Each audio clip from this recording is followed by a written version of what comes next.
লাল পতাকায় মোড়ানো খামেনির কফিন প্রকাশ্যে আনলো ইরান। তেহরানে জড়ো হচ্ছে লাখো লাখো মানুষ।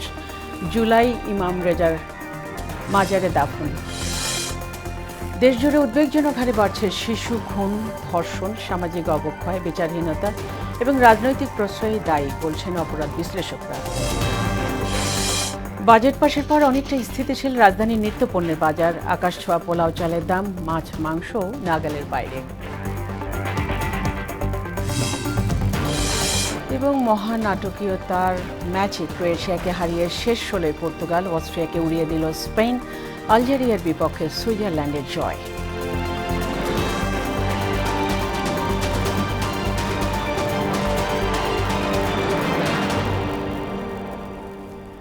আসসালামু আলাইকুম, স্বাগত মোহনার সংবাদে। এতক্ষণ শুনছিলেন শিরোনাম, পুরো সংবাদের সঙ্গে আছি ফাতেমা রশিদ। শুরুতেই খামেনির জানাজা দাফন প্রসঙ্গ। ইরানের মাশহাদ শহরের ইমাম রেজার মাজারের একটি লাল পতাকা নিহত সুপ্রিম লিডার আয়াতুল্লাহ আলী খামেনির কফিনের উপর রাখা হয়েছে। শোক এবং বিদায় আয়োজনের অংশ হিসেবে এই প্রতীকী পদক্ষেপ নেওয়া হয়। ইরানের সাবেক সর্বোচ্চ নেতা আয়াতুল্লাহ আলী খামেনির মৃত্যুর প্রায় 4 মাস পর 4 থেকে 9 জুলাই পর্যন্ত 6 দিনব্যাপী তার রাষ্ট্রীয় জানাজা ও দাফন অনুষ্ঠানের চূড়ান্ত সময়সূচি নির্ধারণ করেছে দেশটির সরকার। গেল 28 ফেব্রুয়ারি যুক্তরাষ্ট্র এবং ইসরায়েলের যৌথ হামলার শিকার হন খামেনি। আরও জানাচ্ছে রুমানা রুমা। যুক্তরাষ্ট্র ও ইসরায়েলের যৌথ হামলায় নিহত ইরানের সাবেক সর্বোচ্চ নেতা আয়াতুল্লাহ আলী খামেনির কফিন প্রকাশ্যে এনেছে ইরান। হাজার হাজার শোকাহত ইরানি জড়ো হয়েছে সেখানে। শুক্রবার এ তথ্য জানিয়েছে আল জাজিরা ও রয়টার্স। আন্তর্জাতিক সংবাদ মাধ্যম দুটি বলছে, ইরানের মাশহাদ শহরের ইমাম রেজা মাজারের একটি লাল পতাকা খামেনির কফিনের ওপর বিছিয়ে দেওয়া হয়েছে। এর মধ্য দিয়ে তার দাফনের আগে দেশজুড়ে শোক ও বিদায় অনুষ্ঠান শুরু হলো। মৃত্যুর দীর্ঘ 4 মাস পর ইরানের সাবেক সর্বোচ্চ নেতা আয়াতুল্লাহ আলী খামেনির জানাজা ও দাফনের জন্য পুরোপুরি প্রস্তুত তেহরান। দীর্ঘায়িত আঞ্চলিক সংঘাত আর কঠোর নিরাপত্তার বেড়াজাল পেরিয়ে ইতিহাসের সবচেয়ে দীর্ঘ ও নজিরবিহীন রাষ্ট্রীয় বিদায়ের সাক্ষী হতে যাচ্ছে দেশটি। শনিবার থেকে শুরু হয়ে আগামী 6 দিন ধরে চলবে এই রাষ্ট্রীয় আনুষ্ঠানিকতা। 4-5 জুলাই তেহরানের গ্র্যান্ড মোসাল্লা কমপ্লেক্সে সর্বসাধারণের শ্রদ্ধা নিবেদন শেষে সোমবার অনুষ্ঠিত হবে মূল জানাজা। কফিন নেওয়া হবে ইরাকের পবিত্র শহর নাজাফ ও কারবালাতেও। আগামী বৃহস্পতিবার অর্থাৎ 9 জুলাই মাশহাদের পবিত্র ইমাম রেজা মাজারে চিরনিদ্রায় শায়িত হবেন এই বিশ্বনেতা। গেল 28 ফেব্রুয়ারি যুক্তরাষ্ট্র ও ইসরায়েলের যৌথ হামলায় খামেনি নিহত হওয়ার পর থেকেই থমথমে পুরো মধ্যপ্রাচ্য। এর ফলে তার শেষ বিদায়ে নেওয়া হয়েছে নজিরবিহীন নিরাপত্তা ব্যবস্থা। এই আয়োজনে অংশ নিচ্ছে বিশ্বের প্রায় 40টি দেশ ও 600-রও বেশি আন্তর্জাতিক সংবাদ মাধ্যম। 6 দিনের এই আয়োজনে যোগ দেবেন প্রায় 3 কোটি মানুষ, যা ভেঙে দিতে পারে 1989 সালে আয়াতুল্লাহ খোমেনির জানাজার ঐতিহাসিক রেকর্ডও। ইমাম হোসেনের মাজারের পবিত্র লাল পতাকায় মোড়ানো কফিনের দিকে তাকিয়ে এখনো অশ্রুসিক্ত ইরানবাসী। রুমানা রুমা, মোহনা সংবাদ। দেশীয় উদ্ভাবনকে কৃষির উন্নয়নে কাজে লাগাতে সলেমান সোলার সেচ পাম্প সরকারিভাবে ছড়িয়ে দেওয়া হবে বলে জানিয়েছেন এলজিআরডি মন্ত্রী মির্জা ফখরুল ইসলাম আলমগীর। সকালে ঠাকুরগাঁয়ে সলেমান সোলার সেচ পাম্প উদ্বোধনী অনুষ্ঠানে তিনি কথা বলেন। এ সময় তিনি আরও বলেন, কৃষকদের সেচ ব্যয় কমানো এবং পরিবেশ বান্ধব কৃষি ব্যবস্থা গড়ে তুলতে সৌরশক্তি চালিত এ ধরনের প্রযুক্তির ব্যবহার বাড়ানো প্রয়োজন।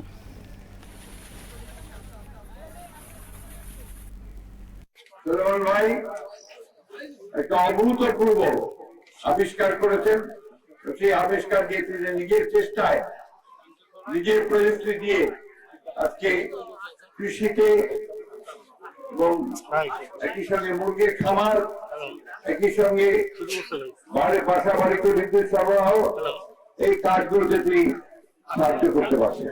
আমরা সকলের পক্ষ থেকে তার এই প্রজেক্টটিকে আরো বড় করা, জনগণের কাছে পৌঁছে দেওয়া, মহাবে সবচেয়ে করার চেষ্টা করব।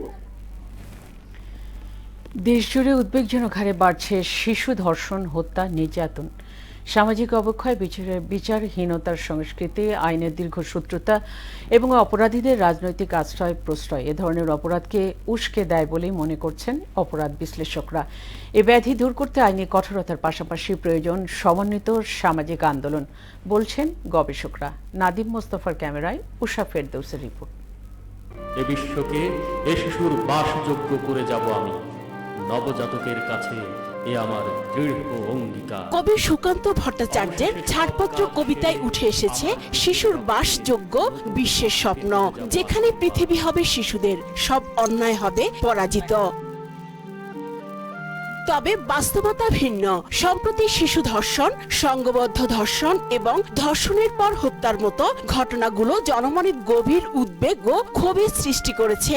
অবশ্যই উদ্বেগ আছে, আর রাষ্ট্রের কাছে চাই যে এই ঘটনা যদি ভবিষ্যতে না হয় এবং সুষ্ঠু বিচার হইতো। প্রতিটা ঘটনা যেই অপরাধ করুক তার বিচার যদি হয় তাহলে অবশ্যই ঘটনাগুলো কমে আসবে, আর যদি বিচার না হয় তাহলে কিন্তু এই ঘটনা বাড়তে থাকবে। আমি যে সকালবেলা মেয়েদেরকে স্কুলে দিয়ে পরে চাকরিতে যাই, চাকরিতে আসার সময় আবার নিয়ে আসি। বেসরকারি সংস্থা আইন ও সালিশ কেন্দ্র আশিকের পরিসংখ্যান মতে 2021 থেকে 2025 সাল পর্যন্ত দেশে প্রতি বছর গড়ে প্রায় 449টি শিশু ধর্ষণের শিকার হয়েছে। বছর ভিত্তিক পরিসংখ্যানে দেখা যায় 2026 সালে 94টি, 2025 সালে 456টি, 2024 সালে 234টি, 2023 সালে 314টি, 2022 সালে 561টি এবং 2021 সালে 774টি শিশু ধর্ষণের ঘটনা ঘটেছে। এর কারণ হিসেবে গবেষণায় তুলে ধরা হয়েছে মাদকাসক্তি, বিচারহীনতা এবং আইনের দীর্ঘসূত্রতা, বছরের পর বছর মামলা ঝুলে থাকা, দুর্বল তদন্ত এবং উপযুক্ত প্রমাণের অভাবে অপরাধীদের জামিনে বেরিয়ে আসা, ইন্টারনেট পর্নোগ্রাফি, পারিবারিক ও সামাজিক মূল্যবোধের অবক্ষয়।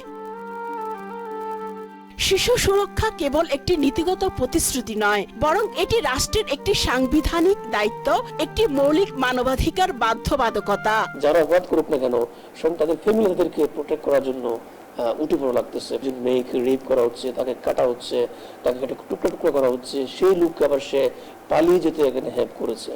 তার মানে আমরা দেখতে পাচ্ছি এখানে অনেকগুলো এখানে কারণ। একদিকে হচ্ছে প্রপারলি জাস্টিস এনশিওর না করা, এরপর হচ্ছে তাদের পিছনে অনেকগুলো মামলা থাকা, ড্রাগস একটা অ্যাডিকশনের একটা বিষয় থাকে, পরবর্তীতে সোসাইটাল একটা ইম্প্যাক্ট, এটা কিন্তু কখনো আপনি ফেলতে পারবেন না।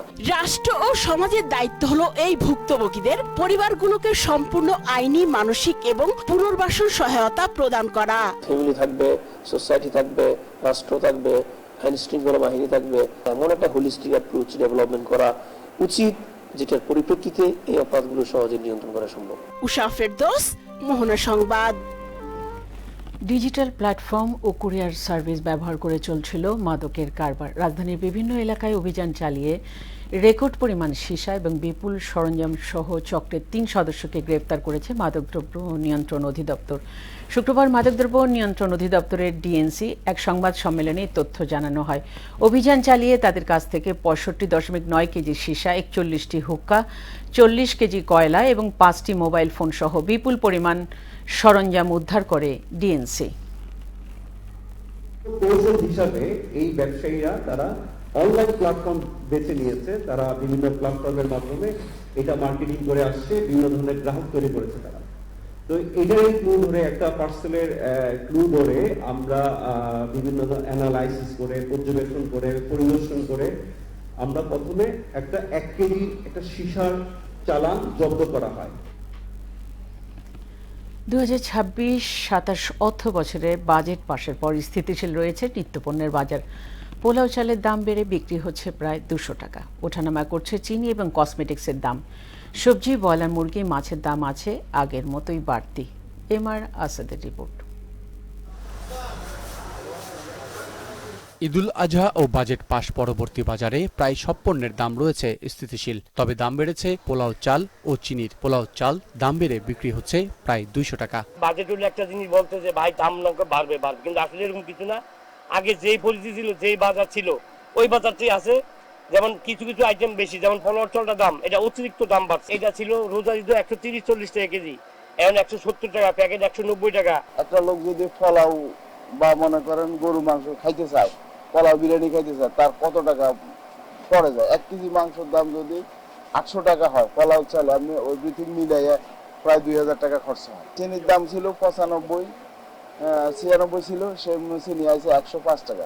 দাম ওঠানামায় আছে কসমেটিক্স সামগ্রীর নাম। ভোজ্য তেলের সরবরাহে রয়েছে কিছুটা ঘাটতি।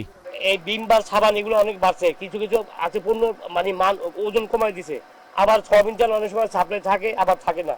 1 লিটার তেল আমাদের 1 টাকা লাভ দেয়। একটা লাখ সাবান ওজন ছিল 100 গ্রাম, এটা ছিল আপনার 55-60 টাকা ছিল, এখন ওটার দাম 90 গ্রাম করে 65 টাকা করছে। বিক্রেতারা বলছেন সরবরাহ ঘাটতি ও পরিবহন ব্যয় বাড়ানোর ফলে সবজির দাম চড়া আগের মতোই। দেশি বেগুন 100 টাকা কেজি, করলা হচ্ছে 60-70, আর জালি আছে 40-50, আর শসা আছে 80 টাকা 70 টাকা।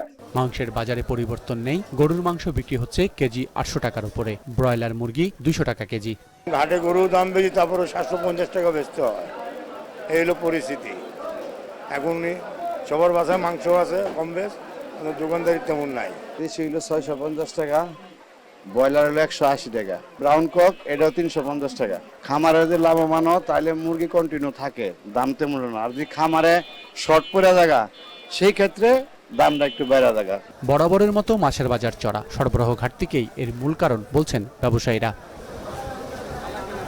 MR আসাদ, মোহনা সংবাদ, ঢাকা। শহর রক্ষা বেড়িবাঁধের অভাবে বরিশাল মহানগরী বারবার প্রবল জোয়ার এবং ঘূর্ণিঝড়ের সময় চরম ঝুঁকির মুখে পড়ছে। কীর্তনখোলা নদী তীরবর্তী প্রায় 2 কিলোমিটার এলাকা অরক্ষিত থাকায় নগরবাসী নিরাপত্তাহীনতায় দিন কাটাচ্ছেন। নিরাপদ শহর রক্ষায় কার্যকর এবং টেকসই স্থায়ী বাঁধের দাবি এলাকাবাসীর। শেখ শামীমের তথ্যচিত্রে তাহসিন তারিন। 26 কিলোমিটারের কীর্তনখোলা নদীর পাড় ঘেঁষা ধান নদী আর খালের শহর বরিশাল। দখল, দূষণ আর নদীর রুট পরিবর্তনে কয়েকবার বদলেছে এর মানচিত্র। 2023 সালে চরবাড়িয়া ভাঙার পার হয়ে বেলতলা ড্রেজিং সহ 370 কোটি টাকা ব্যয়ে 6 কিলোমিটার জুড়ে নির্মাণ করা হয় শহর রক্ষা বাঁধ। অথচ বেলতলা, খেয়াঘাট, রসুলপুর হয়ে লঞ্চঘাটের 2 কিলোমিটার বাঁধের আওতায় না আসায় নিরাপত্তাহীনতায় ভুগছে পুরো এলাকা। জোয়ার ভাটার পানিতে ডুবে থাকে রসুলপুরের কয়েক শত পরিবার। পাশাপাশি অনিরাপদ হয়ে পড়েছে লঞ্চঘাট, মৎস্যঘাট সহ পুরো বাণিজ্যিক এলাকা। লঞ্চঘাট থেকে শুরু করে বেলতলা পর্যন্ত এই যে জায়গাটা রয়েছে, এই জায়গাটা বেরিবারটা অত্যন্ত জরুরি। সরকারের প্রতি আমাদের অকুল আবেদন, এবং এই ওয়ার্ডের পক্ষ থেকে আমি বলবো যে আপনারা সরকার যেন এটা সুন্দরভাবে একটা ব্যবস্থা করে দেয়। তারা নদীর পাড়ে বসবাস করে, এদের এই যে ভিটা বাড়ি হারানোর যে একটা যে থাকে প্রতি বছর, এটা থেকে তারা মুক্তি পাবে। এই প্রকল্প বাস্তবায়ন হলে বা শহর রক্ষা পাবে। নদীর গতি পরিবর্তনশীল, তাই বাঁধ নির্মাণের বিষয়টি পর্যবেক্ষণ করে দেখার আশ্বাস পানি উন্নয়ন বোর্ডের। সাম্প্রতিক সময় এখানে ভাঙনের অধিক কোনো তীব্রতা নেই, আমরা এটা সম্প্রতি জরিপ করে দেখেছি। তবে যেহেতু নদী গতিশীল, নদী মরফোলজি প্রায় বিভিন্ন সময় পরিবর্তন হয় যুগের বিবর্তনে, তো ভবিষ্যতে যদি এখানে ভাঙন পরিলক্ষিত হয় সেটা সমীক্ষার আলোকে, সমীক্ষার সুপারিশ অনুযায়ী আমরা প্রকল্প গ্রহণ করব। শুধু আশ্বাস নয়, দীর্ঘমেয়াদী সুরক্ষার জন্য পূর্ণাঙ্গ ও মজবুত বেড়িবাঁধ নির্মাণের মাধ্যমে স্থায়ী সমাধান চান স্থানীয়রা। তাহসিন তারিন, মোহনা সংবাদ। পুলিশের আন্তরিকতার পরও জনবল সংকটে ঠেকানো যাচ্ছে না রাজধানীর অপরাধ প্রবণতা। মধ্যরাত থেকে শুরু করে দিনের আলোতেও ছিনতাই, অরাজকতার ঘটনায় উদ্বিগ্ন নগরবাসী। পুলিশ বলছে বিদ্যমান জনবল দিয়ে 3 কোটি মানুষের নিরাপত্তা দেওয়া চ্যালেঞ্জিং। আর অপরাধ বিশ্লেষকদের মতে আইনশৃঙ্খলা বাহিনীতে সদস্য সংখ্যা বাড়ানোর পাশাপাশি কৌশলভিত্তিক পুলিশিং জরুরি। নাজমুল ইসলামের বিশেষ প্রতিবেদন। এমন অসংখ্য ঘটনাই ঘটে মধ্যরাতে, যেমন মোহাম্মদপুরে বাসার ফটকের সামনে ছিনতাইয়ের শিকার মা এবং মেয়ে। চাপাতি দিয়ে ভয় দেখিয়ে এই 2 নারীর লাগেজ, ব্যাগ ও জিনিসপত্র ছিনিয়ে নেয় সন্ত্রাসীরা। এমনকি দিনের আলোতেই দেখা যায় অপরাধ প্রবণতা। দুর্বৃত্তের ধারালো অস্ত্রের সামনে অসহায় হয়ে পড়েন নগরবাসী। রাজধানী ঢাকার বর্তমান জনসংখ্যা 3 কোটি 66 লাখ। তবে এই বিশাল জনগোষ্ঠীর নিরাপত্তার দায়িত্বে আছেন মোটে 34,000 পুলিশ। ফলে অপরাধ নিয়ন্ত্রণে প্রয়োজনীয় টহলের শুধুমাত্র 15% নিশ্চিত করা যাচ্ছে। আইন শৃঙ্খলা বাহিনীর আন্তরিকতার পরও স্পষ্ট হয়ে উঠছে সীমাবদ্ধতা। জীবিকার সন্ধানে দেশের বিভিন্ন প্রান্ত থেকে আসা কোটি মানুষের বসবাস এই ঢাকা শহরে, কিন্তু কতটা নিরাপত্তা দিতে পারছে এ শহর? প্রতিনিয়ত যেভাবে শহরে বাড়ছে অপরাধের সংখ্যা, তাতে এ শহর পরিণত হয়েছে আতঙ্কের শহরে। জনবল সংকটের এই বাস্তবতায় অপরাধীরা হয়ে উঠছে আরো বেপরোয়া। খুন, ছিনতাই ও চাঁদাবাজিতে নিরাপত্তাহীনতায় ভুগছেন নগরবাসী। যে কোনো জায়গায় ছিনতাই, যে কোনো জায়গায় রাহাজারি, মারামারি, কোনো লোকের মাল যান নিরাপত্তা নেই। আইন শৃঙ্খলা পরিস্থিতি আরো উন্নত হওয়া দরকার, যাতে করে জনমনে সুস্থ থাকে এবং মানুষজন নির্বিঘ্নে চলাচল করতে পারে। আমি সরকারের কাছে দাবি করতেছি যে পুলিশের সংখ্যা বাড়ানো হোক এবং জনগণের নিরাপত্তা দেওয়া হোক। ডিএমপি বলছে ঢাকার বিশাল জনসংখ্যার তুলনায় বিদ্যমান পুলিশ সদস্য দিয়ে আইন শৃঙ্খলা নিয়ন্ত্রণ অত্যন্ত চ্যালেঞ্জিং। অনেক সময় রাত দিনই দায়িত্ব পালন করতে হয়। এই শহরে আমরা ডিএমপিতে প্রায় 34,000 সদস্য কাজ করি। তো 3 কোটি জনসংখ্যার বিপরীতে 34,000 খুবই অপ্রতুল। যেহেতু আমাদের জনবল কম, তো এই কারণে সময় 24 ঘন্টার অনেক সময়টা আমাদের আসলে কাজেই ব্যয় হয়ে যায়। অপরাধ বিশেষজ্ঞরা বলছে পুলিশের জনবল ঘাটতি অপরাধ নিয়ন্ত্রণে বড় বাধা। একটা বড় সংখ্যক মানুষকে নিয়ন্ত্রণ করার জন্য অনুপাত অনুযায়ী যখন একজন পুলিশ সদস্য থাকে, একজন পুলিশ সদস্যের পক্ষে তো এই পরিস্থিতি নিয়ন্ত্রণ করাটা কঠিন। এই সুযোগটা অপরাধীরা গ্রহণ করে থাকে যে অপরাধ করলে বা অপরাধ সংগঠিত হলে বা অপরাধীরা নানাভাবে সক্রিয় হলে পুলিশের পক্ষে সেটা সকল ঘটনা সমানভাবে নিয়ন্ত্রণ করা, প্রতিরোধ করা কিংবা পুলিশের পক্ষ থেকে প্রোঅ্যাক্টিভ হয়ে কাজ করার সেই পরিস্থিতিটা সম্ভব হয় না। আবার প্রযুক্তির অবাধ প্রবাহে পাল্টে গেছে অপরাধের ধরন। খুন, ছিনতাইয়ের পাশাপাশি সাইবার অ্যাটাকের মতো ঘটনাও ঘটছে। এক্ষেত্রে জনবল বাড়ানো ছাড়াও কৌশল ভিত্তিক পুলিশিং এর উপর গুরুত্ব দেন এই অপরাধ বিশ্লেষক। আমরা চাই যে পুলিশের জনবল বাড়াক এবং ঢাকার শহরের অপরাধ পরিস্থিতি কিংবা অপরাধ বাস্তবতা অনুযায়ী পুলিশের মধ্যে যারা দক্ষ, নানা এলাকায় তাদেরকে নিয়োগ দিলে তখনই অপরাধ পরিস্থিতি নিয়ন্ত্রণ হবে। অবশ্য দীর্ঘদিনের আইন শৃঙ্খলা বাহিনীর জনবল সংকট কাটাতে না পারার বিষয়টিকে হতাশাজনক বলেও উল্লেখ করেন তিনি। দীর্ঘ বছরের পর বছর শুনছি পুলিশ জনবল সংকটে ভুগছে, তাহলে এই সমস্যাটার সমাধান যে কেন হচ্ছে না। নাজমুল ইসলাম, মোহনা সংবাদ, ঢাকা। মোহনা টেলিভিশনের কুমিল্লার নাঙ্গলকোট উপজেলা প্রতিনিধি বেলাল হোসেন রিয়াজের কার্যালয়ে একদল কিশোর গ্যাং সদস্য হামলা চালিয়েছে। বৃহস্পতিবার রাতে শহরের রোড আমিন টাওয়ারের 2য় তলায় এই ঘটনা ঘটে। এ সময় মুখোশধারী দুর্বৃত্তরা কার্যালয়ে প্রবেশ করে সাংবাদিক রিয়াজের দিকে পিস্তল তাক করে কার্যালয় থেকে বের হয়ে আসার জন্য চাপ দিতে থাকে। এই ঘটনার তীব্র নিন্দা জানিয়েছেন নাঙ্গলকোট প্রেস ক্লাবের সভাপতি মুজিবুর রহমান মোল্লা। বিষয়টি খতিয়ে দেখে এবং তদন্ত সাপেক্ষে দ্রুত প্রয়োজনীয় আইনগত ব্যবস্থা নেওয়া হবে বলে জানান নাঙ্গলকোট থানার ভারপ্রাপ্ত কর্মকর্তা মোহাম্মদ শাহিনুর ইসলাম। ঢাকার কেরানীগঞ্জ থেকে ময়মনসিংহের ত্রিশালে বন্ধুর বাড়িতে বেড়াতে যাওয়ার পথে গাজীপুরের শ্রীপুরে ট্রাক চাপায় মোটরসাইকেল আরোহী 2 বন্ধু মারা গেছেন। গেল রাতে এই দুর্ঘটনা ঘটে। নিহতরা হলেন শরীয়তপুর জেলার মোহাম্মদ সলেমান শিকদার এবং কেরানীগঞ্জের দক্ষিণ মান্দাইল এলাকার কাউসার হোসেন। পুলিশ জানায় ঘটনাস্থল থেকে মরদেহ 2টি উদ্ধার করা হয়েছে। ঘাতক ট্রাক এবং দুর্ঘটনা কবলিত মোটরসাইকেল উদ্ধার করে থানায় আনা হলেও চালক পালিয়ে যায়। গেল 24 ঘন্টায় হাম উপসর্গে সিলেটে 1 শিশুর মৃত্যু হয়েছে। একই সময়ে হাসপাতালে নতুন ভর্তি হয়েছে 87 জন, আর সন্দেহজনক রোগীর সংখ্যা 281 জন। নিয়ে বিভাগে মৃত্যুর সংখ্যা বেড়ে দাঁড়িয়েছে 85 জন। সিলেট বিভাগীয় স্বাস্থ্য পরিচালকের কার্যালয় থেকে পাঠানো এক প্রতিবেদনে এ তথ্য জানানো হয়েছে। আবারও আন্তর্জাতিক প্রসঙ্গ। ইউক্রেনের রাজধানী কিয়েভে রুশ বাহিনীর চালানো 11 ঘন্টার বেশি ড্রোন এবং ক্ষেপণাস্ত্র হামলায় অন্তত 27 জন নিহত এবং 91 জন আহত হয়েছে। শহরের মেয়র এটিকে কিয়েভের উপর চালানো সবচেয়ে বড় হামলা বলে বর্ণনা করেছেন। বহু আবাসিক ভবন ও একটি রেড ক্রসের প্রধান গুদাম ধ্বংস হয়েছে। মস্কো একে সামরিক কারখানার হামলা দাবি করলেও ইউক্রেন বেসামরিক এলাকা এবং শিশুদের নিশানা করার অভিযোগ করে। এই ধ্বংসযজ্ঞ থেকে বাঁচতে প্রায় 52,500 মানুষ মাটির নিচের মেট্রো স্টেশনগুলোতে আশ্রয় নেন। শেষ করব মোহনার সংবাদ যাবার আগে শিরোনামগুলো আর